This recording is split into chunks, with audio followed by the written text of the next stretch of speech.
ಮರುದಿವಸ 10ನೇ ತಾರೀಕಿಗೆ ಬಾಡಿ ಸಿಗುದಿಲ್ಲ ಗೊತ್ತಾ? ಇಲ್ಲಿ ಆ ನಾಳೆಯ ಪಕ್ಕದಲ್ಲಿ ಒಂದು ರಾಜಮಾರ್ಗದಿಂದ 25 ಮೀಟರ್ ಈ 200 ಮಂದಿ ಸೇರಿದ ಮೇಲೆಲ್ಲ ಹುಡುಕಿದ್ದಾರೆ, ಎಲ್ಲ ಕಡೆಯಲ್ಲಿ ರಾತ್ರಿ ಹುಡುಕಿದ್ದಾರೆ. ಎಲ್ಲ ಸೇರ್ಕೊಂಡು ಧರ್ಮಸ್ಥಳಕ್ಕೆ ಬನ್ನಿ, ನಿಮ್ಗೆಲ್ಲ ಸತ್ಯವನ್ನು ಬಾಯ್ಬಿಡ್ತೇವೆ, ನಿಮ್ಮ ಕಣ್ಣಿಗೆ ತೋರಿಸ್ತೇವೆ ಎಲ್ಲಿ ಅತ್ಯಾಚಾರ ಮಾಡಿದ್ದು, ಯಾರ್ಯಾರು ಮಾಡಿದ್ದು. ಬೆಳಿಗ್ಗೆ ಒಂದು 7 ಗಂಟೆಗೆ ನೋಡಿರ್ತಾರೆ, ಯಾರೋ ನೋಡಿದ್ರು ಕೂಡ ಅವನಿಗೆ ಅಲ್ಲಿ ಬಾಡಿ ಇದೆ ಅಂತ ಹೇಳಲಿಕ್ಕೆ ಹೆದರಿಕೆ. ನೀನ್ ಯಾಕೆ ಹೋಗಿದ್ದ, ಅವನನ್ನು ಕೊಲೆ ಮಾಡಿ ಬಿಸಾಡ್ತಾರೆ ಗೋಳಿ ಮಗನಂತೆ. ಹಾಗಾದ್ರೆ ಅಲ್ಲಿ ಬಾಡಿ ತಂದು ಹಾಕಿದ್ದು ಯಾರು? ಇದೇ ಪೊಲೀಸ? ಯಾರು? ಕೃಷ್ಣಕುಮಾರ್ ಪೊಲೀಸ್ ಹಾಕಿದ್ದ, ಸುಂದರ ಶೆಟ್ಟಿ ಪೊಲೀಸ್ ಹಾಕಿದ್ದ, ನವೀನ್ ಅಂತ ಹೇಳುವ ಪೊಲೀಸ್ ಹಾಕಿದ್ದ, ಇವ್ರು ಗಸ್ತನಲ್ಲಿ ಇದ್ದವರಲ್ಲ. ತಂದು ಹಾಕಿದ್ದು ಮರು ದಿವಸ ಬೆಳಗ್ಗೆ. ಇದೆಲ್ಲ ಪ್ರೀ ಪ್ಲಾನಿಂಗ್ ಪೊಲೀಸರೇ ಮಾಡಿದ್ದು. 2 ದಿವಸ ತನಿಖಾಧಿಕಾರಿ ಇದ್ದಲ್ಲ ಇವನು. ಪೂರ್ತಿ ಕೇಸನ್ನು ನಾಶ ಮಾಡುವ ತನಕ ಇದ್ದದ್ದೇ ಯೋಗೇಶ. ಕೆಳಗಡೆ ನಾಳ ಮತ್ತೆ ಜಾಗ ಹೀಗೆ ತುಂಬಾ, ನನ್ನ ಲೆಕ್ಕದಲ್ಲಿಂದು 100, 150, 200 ಮೀಟರ್ ಹೀಗೆ ಹೋಗಿ ಮೇಲೆ ಗುಡ್ಡ. ಮರು ದಿವಸ 10ನೇ ತಾರೀಕಿಗೆ ಬಾಡಿ ಸಿಗುದಿಲ್ಲ ಗೊತ್ತಾ? ಇಲ್ಲಿ ಆ ನಾಳೆಯ ಪಕ್ಕದಲ್ಲಿ ಒಂದು ರಾಜಮಾರ್ಗದಿಂದ 25 ಮೀಟರ್.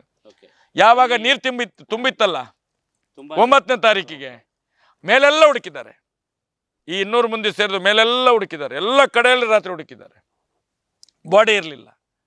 10ನೇ ತಾರೀಕಿಗೆ ಬಾಡಿ ಹೀಗೆ ನಾನು ಹೇಳ್ತೇನಲ್ಲ, ನಾಳ ಕಳೆದು ಮಣ್ಣು ಇರ್ತದೆ, ಗುಡ್ಡ ಇರ್ತದೆ, ಕಾಡು ಇರ್ತದೆ, ಅದು ಹೀಗೆ ಸ್ಲೋಪ್ ಆಗಿ ಹೀಗೆ ಹೋಗಿ. ಈಗಲೂ ಬೇಕಾದ್ರೆ ನೀವು ಹೋಗಿ ನೋಡ್ಬೋದು. ನಾನು ಬೇಕಾದ್ರೆ ಈ ರಾಜ್ಯದ ಜನರು ಎಲ್ಲ ಸೇರ್ಕೊಂಡು ಧರ್ಮಸ್ಥಳಕ್ಕೆ ಬನ್ನಿ, ನಿಮ್ಗೆಲ್ಲ ಸತ್ಯವನ್ನು ಬಾಯ್ಬಿಡಿಸ್ತೇವೆ ನಾವು, ನಿಮ್ಮ ಕಣ್ಣಿಗೆ ತೋರಿಸ್ತೇವೆ ಎಲ್ಲಿ ಅತ್ಯಾಚಾರ ಮಾಡಿದ್ದು, ಯಾರ್ಯಾರು ಮಾಡಿದ್ದು. ನೀವು ಹೇಳ್ಕೊಂಡು ಬರ್ಬೇಕು, ಅವ್ರನ್ನ ತೋರಿಸ್ತೇವೆ ನಾವು ಯಾರ್ಯಾರು ಮಾಡಿದ್ದು ಅಂತೇಳಿ. ರಾಜ್ಯದ ಜನ ಎದ್ದೇಳ್ಬೇಕು ಇವತ್ತು. ಈ ಪಾಪಿಗಳಿಗೆ ಈ ದೇಶದ ಕಾನೂನು ಗೀನೂನು ಯಾವುದು ನಡೆಯುವುದಿಲ್ಲ. ಈ ಒಂದು 3-4 ಜನ ಪೇಮೆಂಟ್ ಗಿರಾಕಿಗಳು ಮಾತಾಡ್ತಾರಲ್ಲ, ಇವರ ಹೊಟ್ಟೆ ತುಂಬಿಸ್ಲಿಕ್ಕೆ ಅಣ್ಣಪ್ಪ ಮಂಜುನಾಥನ ಶಾಪ. ನಾನು ಹೇಳೋದು ಕೇಳಿ, ಅಲ್ಲಿ ಮರುದಿವಸ ಬೆಳಿಗ್ಗೆ ಒಂದು 7 ಗಂಟೆಗೆ ನೋಡಿರ್ತಾರಂತೆ, ಯಾರೋ ನೋಡಿದ್ರು ಕೂಡ ಅವನಿಗೆ ಅಲ್ಲಿ ಬಾಡಿ ಇದೆ ಅಂತ ಹೇಳಲಿಕ್ಕೆ ಹೆದರಿಕೆ. ನೀನ್ ಯಾಕೆ ಹೋಗಿದ್ದ, ಅವನನ್ನು ಕೊಲೆ ಮಾಡಿ ಬಿಸಾಡ್ತಾರೆ ಬೋಳಿ ಮಗನ ಅಂತ ಹೇಳಿ. ಗೊತ್ತಾಯ್ತಾ? ಇಂತಹ ಉದಾಹರಣೆ 1000 ಇದೆ. ಅಯ್ಯೋ ಭಯದ ವಾತಾವರಣ. ಅವನು ಯಾರ ಹತ್ರ ಹೇಳೋದಿಲ್ಲ, ಅವನಿಗೆ ಗುಸು ಅಲ್ಲಿ ಒಂದು ಉಂಟು ಮಾರ ಅಂತೇಳಿ ಹೀಗೆ ಹಾಗೆ ಹಾಗೆ ಹಾಗೆ ಹಾಗೆ ಹಾಗೆ ಫ್ರೆಡ್ ಆಗ್ತದೆ. 9 ಗಂಟೆ ಆಗುವಾಗ ಮನೆಯವರಿಗೆ ಮುಟ್ತದೆ. ಮನೆಯವರೇ ಮುಟ್ಟುವಾಗ ಮನೆಯವರು, ಈಗ ವಿಠಲ್ ಗೌಡ್ರು ಅವರೆಲ್ಲ ಇಲ್ಲಿಗೆ ಹೋಗಿರ್ತಾರೆ ಸ್ಟೇಷನ್ಗೆ ಫೋನ್ ಹೋಗ್ತದೆ, ಬಾಡಿ ಸಿಗ್ತದೆ, SI ಕೂಡ ಇಲ್ಲಿಗೆ ಬರ್ತದೆ, ನೀವು ಸಹ ಇಲ್ಲಿಗೆ ಬನ್ನಿ ಅಂತೇಳಿ ಅವರು ಕೂಡ ಅಲ್ಲಿಗೆ ಬರ್ತಾರೆ. 10ನೇ ತಾರೀಕು ಬಾಡಿ ಇರ್ತದೆ.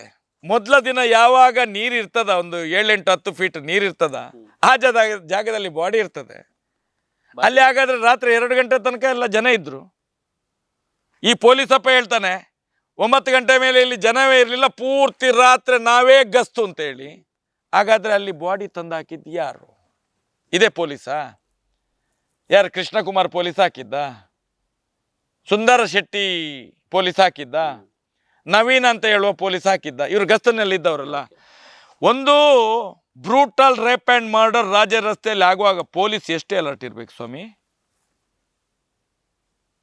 ನಾನು ಈಗ ಹೇಳಿದಲ್ಲ, ಮಗು ಒಂದು ಇದಕ್ಕೆ ಕೊಲೆ ಬಾವಿಗೆ ಬಿದ್ರೆ ಏನಾಗಿದೆ ಅದು ಅಲ್ಲಿ ಆಗಿದ್ದಲ್ವೇ ಅಲ್ಲ ಅನ್ನೋಂಥದ್ದು. ಅಲ್ಲೇ ಆಗಿದ್ದಲ್ವೇ ಅಲ್ಲ, ತಂದು ಹಾಕಿದ್ದು ಮರು ದಿವಸ ಬೆಳಿಗ್ಗೆ. ಇದೆಲ್ಲ ಪ್ರೀ ಪ್ಲಾನಿಂಗ್ ಪೊಲೀಸರೇ ಮಾಡಿದ್ದು. ಪೊಲೀಸ್ನವರಿಗೆ ಯಾರು ಇವತ್ತು ಎಕ್ಕಿಟಲ್ ಕಮಿಟಿ ಮಾಡಬೇಕು, ಯಾಕೆ ಮಾಡೋದಿಲ್ಲ ಇವರು? ಇದೇ ಯೋಗೀಶನನ್ನು ಮತ್ತೆ ಅವನಿಗೆ ಗೊತ್ತಿದೆ ನೋಡಿ, ಆ SP ಎಲ್ಲ ಮಾಡಿಸಿದ್ದು. ನಿಮಗೆ ಒಂದು ಕೇಳ್ತೇನೆ, ನೀವು ಮಾಧ್ಯಮದವರು, ಜರ್ನಲಿಸ್ಟ್, ಒಂದು PSI ಅನ್ನು ಎಲ್ಲಾದರೂ ಒಂದು ಅಪ್ರಾಪ್ತ ಹೆಣ್ಣು ಮಕ್ಕಳ ರೇಪ್ ಆ್ಯಂಡ್ ಮರ್ಡರಲ್ಲಿ ತನಿಖಾಧಿಕಾರಿ ಮಾಡ್ಲಿಕ್ಕೆ ಉಂಟಾ? ಸಾಧ್ಯನೇ ಇಲ್ಲ. 2 ದಿವಸ ತನಿಖಾಧಿಕಾರಿ ಇದ್ದಲ್ಲ ಇವನು. ಪೂರ್ತಿ ಕೇಸನ್ನು ನಾಶ ಮಾಡುವ ತನಕ ಇದ್ದದ್ದೇ ಯೋಗೀಶ.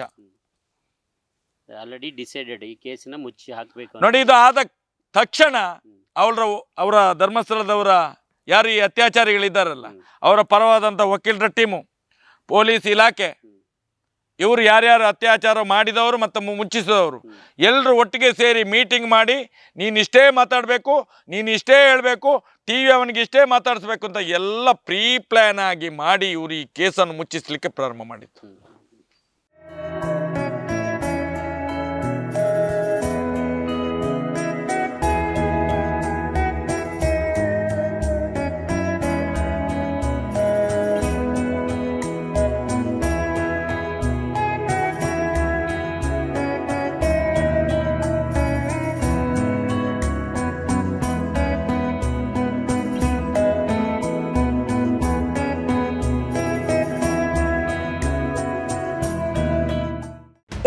ನೈಜ ಕುತೂಹಲ ಭರಿತ ಸುದ್ದಿಗಳು ನಿಮಗೆ ಸಿಗಬೇಕಂದ್ರೆ ರಾಜ್ಯದ ಪ್ರತಿಷ್ಠಿತ ಜನಪರ ಡಿಜಿಟಲ್ ಸುದ್ದಿ ಮಾಧ್ಯಮ ಪಬ್ಲಿಕ್ ಇಂಪ್ಯಾಕ್ಟ್ ಚಾನಲನ್ನು ಯೂಟ್ಯೂಬ್ನಲ್ಲಿ ಸಬ್ಸ್ಕ್ರೈಬ್ ಮಾಡ್ಕೊಳ್ಳಿ.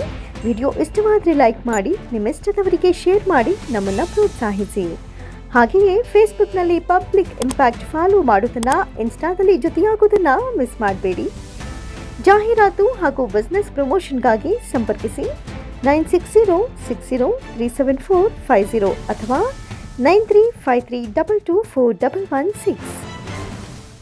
ಇದು ಪಬ್ಲಿಕ್ ಇಂಪ್ಯಾಕ್ಟ್, ಜನಶಕ್ತಿಯೇ ನಿರ್ಣಾಯಕ.